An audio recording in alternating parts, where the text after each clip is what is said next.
Good morning friends, শুভ সকাল। কেমন আছেন সবাই? আশা করি সবাই ভালো আছেন। আপনারা তো জানেন, ডানার ঝাপটে আমরা সবাই দুদিন প্রায় ঘরবন্দি। আর সকালে দেখি আকাশ পরিষ্কার, তাই ভাবলাম একটু হেঁটে আসি। সেই মতো হাঁটতে বেরিয়েছি। এই দেখুন, আকাশে সূর্যি মামা উঁকি দিচ্ছে। প্রায় 10 মিনিট হাঁটার পর দেখি আকাশ আবার মেঘলা হয়ে যাচ্ছে। তাই বেশি হাঁটাহাঁটি না করে তাড়াতাড়ি বাড়ি ফিরে এলাম। বাড়ি এসে প্রথমেই গাছ থেকে পুজোর ফুলগুলো তুলে নিলাম। লাল, সাদা, গোলাপি, জবা আর কয়েকটা টগর ফুল ফুটেছিল, সেইগুলো তুলে নিলাম। আরেকটা জিনিস দেখাই, দেখুন।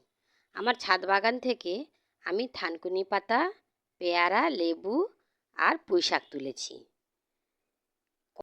পেয়ারা গাছটা আমি কলতলায় লাগিয়েছি। এই পেয়ারাগুলো আমার গাছের প্রথম ফল। যেমনই হোক, নিজের হাতে তৈরি গাছ থেকে সবজি তুলতে কার না ভালো লাগে বলুন। যাই, এবার চায়ের পালা। আমি চা তৈরি করে বাড়ির সবাইকে পরিবেশন করি ও নিজে খাই। ততক্ষণ আপনারা সুস্থ থাকবেন, ভালো থাকবেন।